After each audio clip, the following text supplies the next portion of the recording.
Hey everyone, good morning from Canada. This is JR, founder and CEO of Social Market, and this is Leon, CMO of Social Market, and this is Social Ledger Report. Yeah, we're in Toronto. We're here for consensus, and we actually get to be in person this time. Yeah. It's been great. Consensus it's been fun. It's also a really good time for the crypto conference because the United States and the regulatory environment, it's so different than what it was under the Biden regime, as Eric Trump put it on stage. Yeah, so there's a lot of great speakers happening here in Canada. There's Eric Trump, there's Kevin O'Leary, the founder, and not on other names, but like the founder of Wonderfly, which more to come on that. Ripple is here, Polkadot. Big players in the space are here, so it's pretty exciting to see all that, everyone coming together. The stage got packed when Eric Trump came in and when Kevin O'Leary came in, so Yeah. there were VIP speakers, so it makes sense. The keynotes, but when we're saying big players, that's a great lead into the Coinbase part. Yeah. Where Coinbase is now part of the S&P 500. Yes. One of the first crypto companies. Well, I think that they're the only crypto company that is the S&P 500. They are. It it allows now institutional investors, like retail investors, everybody to actually become like invested in crypto without investing in crypto per se. Like there's some ETFs like with Bitcoin and all of that, but more or less like most people don't have exposure every day to crypto, and with this it's going to allow everybody to have exposure to crypto. And I think it's, again, kind of making crypto mainstream. I was too young to do the internet.com boom, but Same. Yeah, I imagine this is it. for the most part, I was still in the fetus, so I was not there in person. But yeah, this is another opportunity for well, a lot of people who have been in the space say that crypto really is just the next dot-com boom. And if you remember back in 2021, 2022, that was kind of like the peak of it. And then it just came crashing down. We were at a bear market for a while. And now it's slowly picking up and we're starting to see more adoption, more normies, if you will, just get into crypto, understand what Bitcoin is, or don't understand it, but at least they're still buying. So this is part of like the first step into it. Yeah, there's a lot out there, like company-wise, that could have done this, but Coinbase being the longest, being the the most vocal of all of them, really shows like crypto is becoming a staple in everyday life. It is showing that like the bear market was because of regulation. The SEC was suing every single person that they could find. Yeah. If you sneezed the wrong way, they sued you. So it's kind of the progression that we needed. It's giving way more credibility to it. And it's like what Kevin O'Leary said on stage yesterday. He was like, crypto needs more regulations. I don't think that's the right kind of way to say it. It's very clippy. But I agree. Crypto needs frameworks. Like we were talking about this last night. Bitcoin, what is it? It's probably an asset. Stable coins are probably currency. These other ones, what are they? Are they securities? Are they utilities? Is there something, as soon as the government defines all that stuff, it's going to be easier for big companies to come in and do it. This is the first step because now they have to look at it. You have the Genius bill coming through. You've got a bunch of other crypto bills working its way through Congress in some fashion. Yeah, so I agree with you. At first I was thinking, for a long time maybe I was thinking, yeah, crypto needs to be more regulated. There needs to be a framework that we can all follow for both businesses and users, or consumers, if you will. But just because it's getting regulated, it doesn't mean that it needs to cut corners and make sorry, my partner here is a little bit sick for the trip. But so Leon's point, the framework that we all need is something that isn't oppressive or a government overreach on that sense, where taxes, it's very understandable, but there needs to be a framework for both enterprises and users to understand, like, is Bitcoin an asset? Is it like gold? What is XRP? It's not a utility, and here's why. Yeah, like XRP That is sort of a thing. good example. Like, Yeah. it's supposed to be a currency remittance, but when you Yeah. sell Ripple, you have a tax event on capital gains. Yeah. Like maybe you shouldn't have that on certain types of crypto. I Like, agree. I don't know how stablecoins work exactly on the taxes. I'd have to ask, but that's a good question of like if you buy granted, buy stablecoin, there's no capital gains on it. So it's always $1. Yeah. So to that point exactly, like we would not be so confused during tax filing season if there was that clear framework, to say the least. Yeah. So I think that's about everything I have to say with the S&P. But yeah, I mean, Coinbase is going up, and we do have next story is about Coinbase actually being victim of cybercrimes. So this is from Twitter. There's this post that was made by Coinbase. It says cybercriminals bribed and recruited rogue overseas support agents to pull personal data on less than 1% of Coinbase MTUs. No passwords, private keys, or funds were exposed. So it looks like our money is fine. But if you live overseas and you're a Coinbase user, then this is more than likely affecting you. I'm a Coinbase user. You're a Coinbase user. I don't think we've gotten an email saying, hey, your data was exposed. So if you live in America, if you live in the West, there's a good chance that maybe you're not affected.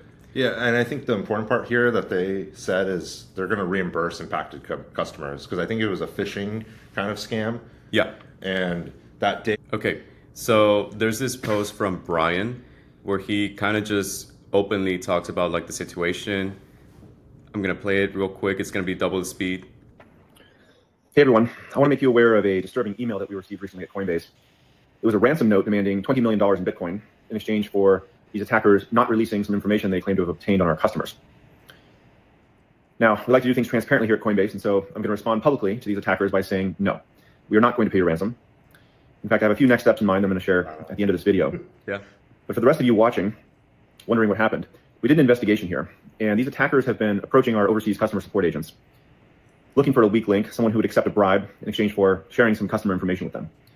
Now, our support tools have limited access to customer information. There was no passwords or private keys or funds accessed as part of this. But customer support agents do have access to personal information like name, date of birth, address, etc. And attackers still want access to this information because it allows them to conduct social engineering attacks where they can call our customers impersonating Coinbase customer support and try to trick them into sending their funds to the attacker. Now, unfortunately, they were able to find a few bad apples. Our systems are designed to mitigate the impact of something like this, so less than 1% of our monthly transacting users had their records accessed, but this is still unacceptable. And I want to tell you what we're doing about it. So first, any customers that were socially engineered as a result of this incident, we're going to reimburse them. There's more details on our website, on our blog post about the big move. Yeah, reimburse them. I wonder if it's covered under their cybercrime insurance though. Yeah, so Coinbase as a central exchange does have a partnership with, I'm not sure what provider, but they do have, that's how they're able to provide insurance. Setting up any kind of insurance business does have a lot of litigation, a lot of things you need to get licenses with and comply with the law. So what businesses do is they partner with a provider, kind of like with MoonPay with a custodial wallet, self-custody wallet like Phantom. Otherwise, Phantom would become an exchange. So here, I think, reimbursing your customers, it's something that should already be done. We're starting Social Market. If we were to affect our customers, we would want to at least do something to that extent as well, because customers are what make companies. Customers are what, we want to focus on helping them, the problem that they're having. So Coinbase here and Brian Armstrong are showing exceptional leadership. I don't think I'm going to play the rest because you kind of get the gist. One thing he did say in the end, though, is that he is putting $20 million. Instead of paying that amount of money to the hackers, they're going to give that to anyone who has a lead on them to lead to an arrest.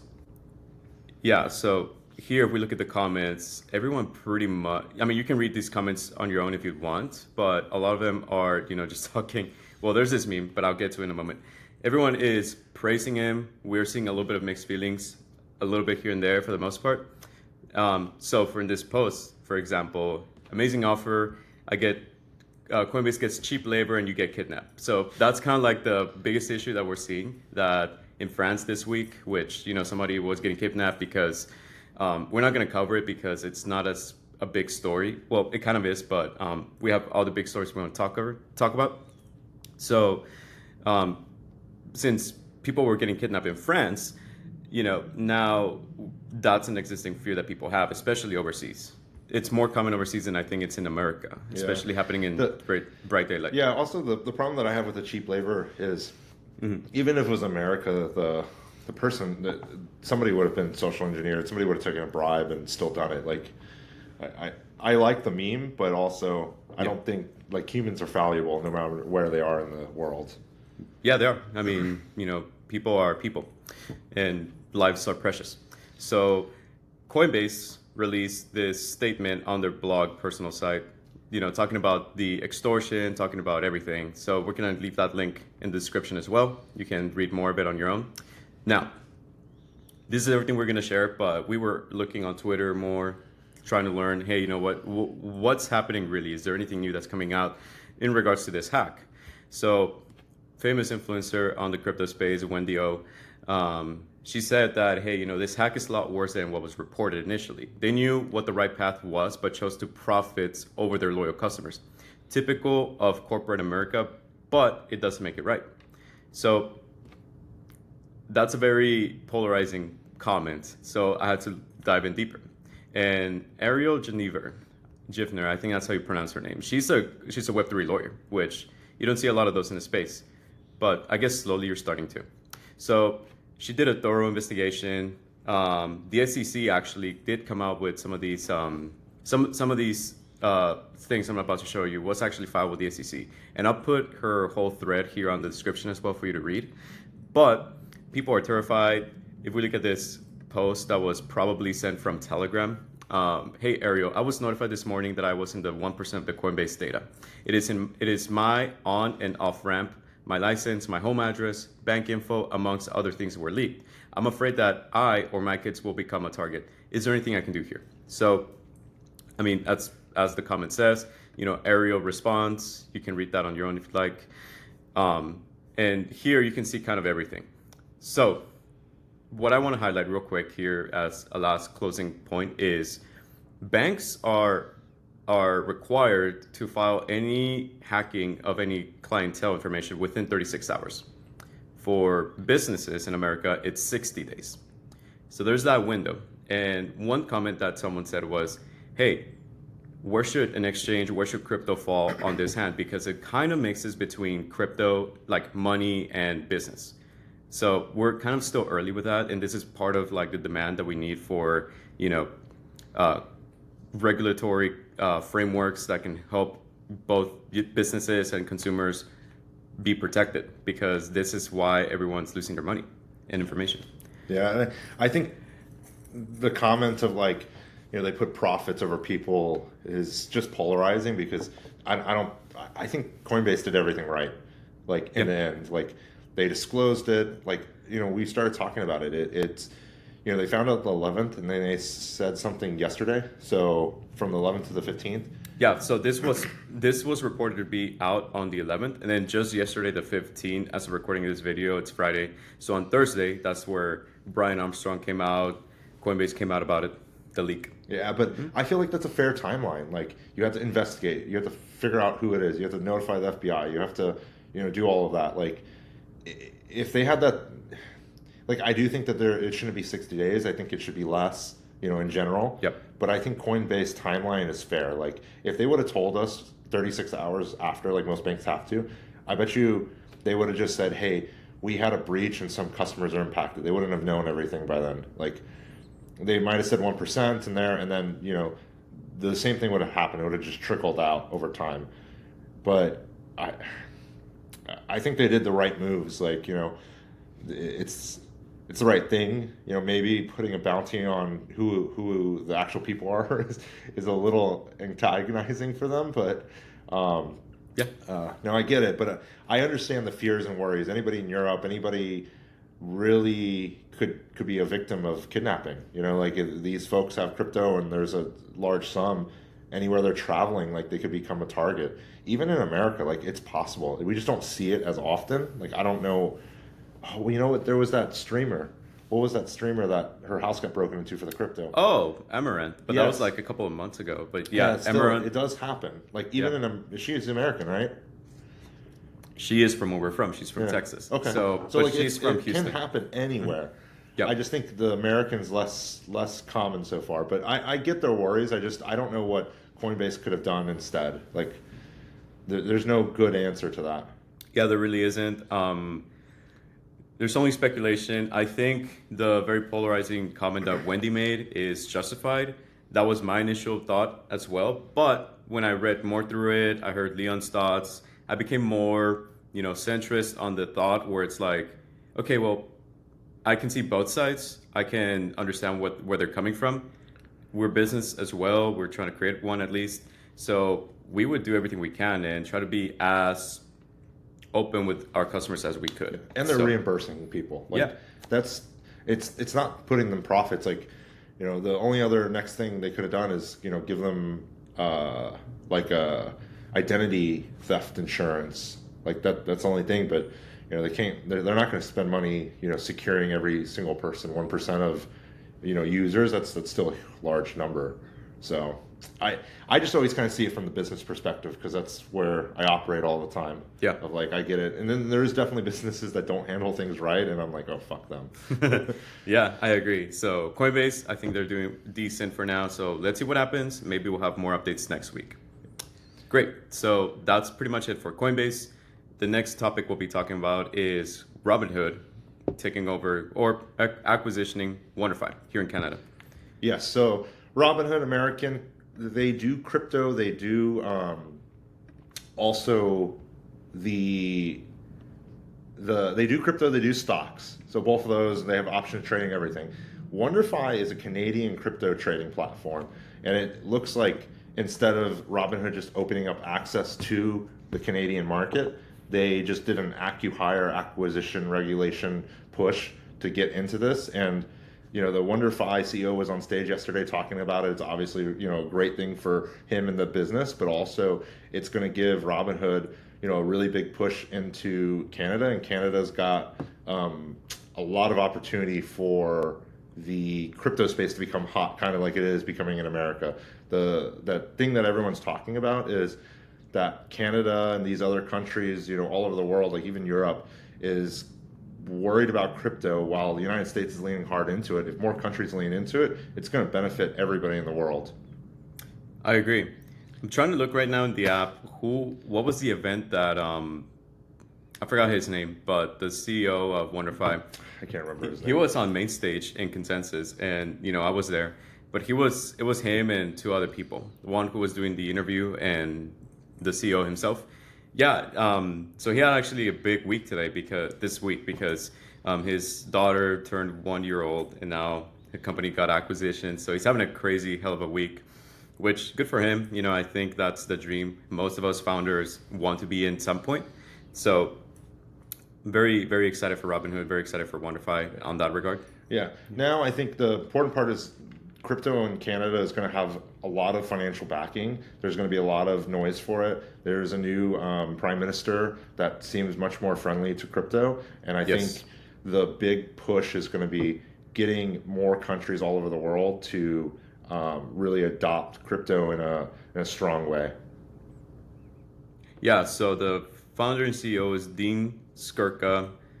He was at the conference event called Crypto's Next Chapter, Kevin O'Leary and Dean Skirka Inside Tick. Yeah. So we have some footage. I don't know if we can add that on a separate video, kind of just to highlight some of the conversations that happened throughout Consensus. Maybe we can put his interview link. Doesn't Consensus put him online? I believe so. We'll look at that. By this time, you would have already seen the link if it's there. And if it's not, we'll upload something. But you will see that conversation happening. And it was with Kevin O'Leary. Here in Canada, seeing Kevin O'Leary in person, it was kind of surreal. And, him and Leon and I have both different opinions about Kevin O'Leary or Shark Tank as a whole. But Kevin O'Leary is very well spoken. He understands and recognizes the impact that he had at FTX and how it all went crashing down with SBF. Just by being involved with SBF, it kind of tarnished his reputation. So maybe he's doing like crowd control still. But he came out on stage saying, hey, his time with SBF helped them learn a lot. And now he's more focused in, creating a regulatory landscape for this, for the industry. Yeah, because he wants institutional investors in it, like large companies putting, Yep. pensions, putting retirement plans, all into crypto. And to do that, you do need regulation. You need frameworks. Yeah. So that was pretty much what happened in consensus. Wonderfly is getting acquired by Robinhood, which is huge. What do you think, Leon? Do you have any other thoughts? No, I think this kind of covers it. It's really going to be a progression over the next couple weeks and months on what's happening. Yeah.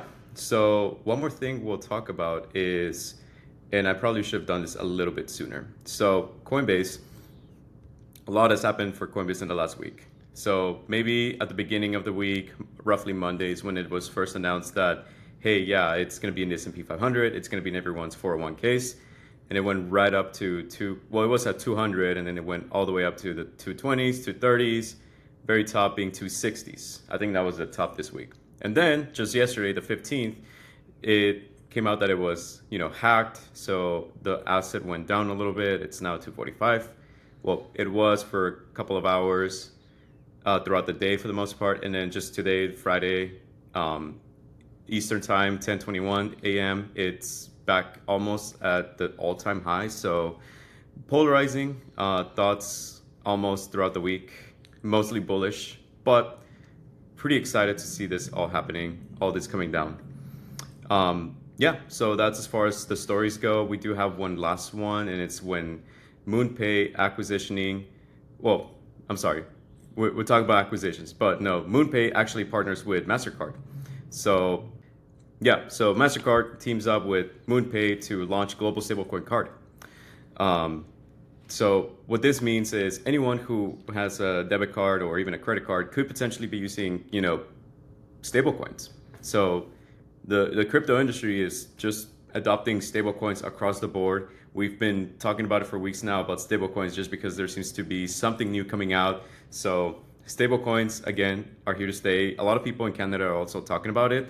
There's got so many events where everyone is just talking about stablecoins, yield farming with stablecoins, regulatory finance with stablecoins, the Genius Act at the US, you name it. So stablecoins is here to stay. Yeah, the stablecoin thing that it kind of confuses me, why it's so important. I haven't really wrapped my head around it 100%. But also the other part to it is, I feel like the government should issue these stable coins. They should be the ones doing it. The United States government should have a stable coin. Yeah. The Canadian banks should have it. The Canadian government should just issue a stable coin. Every country should just have a stable coin, because that would be the way to take. They talk about everybody having. Everything's tracked in money, with online banking and everything. This would be a privacy nightmare, I'm sure, for some folks, but also it would stop a bunch of fraud. It would stop a bunch of issues in the world. When you think about cash is, impossible to track sometimes. It is, yeah. So, cash. Kevin O'Leary made a really good comment yesterday saying, "Boy, I think it was him, or no, it was not Kevin. It was the guy who is the chair advisor of digital coins, of digital assets for the U.S. Oh, I'll get his name here in a moment. Robert. No, it's someone else. He's the. Robert Hines. Yeah, Robert Hines. Yeah, so it was Robert Hines who made a comment saying that, hey, everyone says that everyone is using Bitcoin or any crypto to do crime. They're going to be surprised when I tell them what they're doing with cash. And a lot of normies seem to think that you can do almost anything with crypto that's illegal. And just because it started like that in 2013 with the Silk Road, it doesn't mean that that's its only use case. So the other day, MoonPay came out saying, hey, your crypto wallet will replace your bank account. So that's what the tweet or the post here says on X. And this is just after it was released by MoonPay that they have joined forces with MasterCard. So, this is all pretty exciting. As far as it replacing your bank account, that's where, I respect the shooting over the moon for for ambition, but sometimes I wonder how far you'll go high. You know, if you go as far as you can up. Yeah. I could see it becoming just like a bank account. You know, like I said, at some point, Bank of America is going to go, hey, you can have your money in stable coins. Like at some point, they're just going to do it.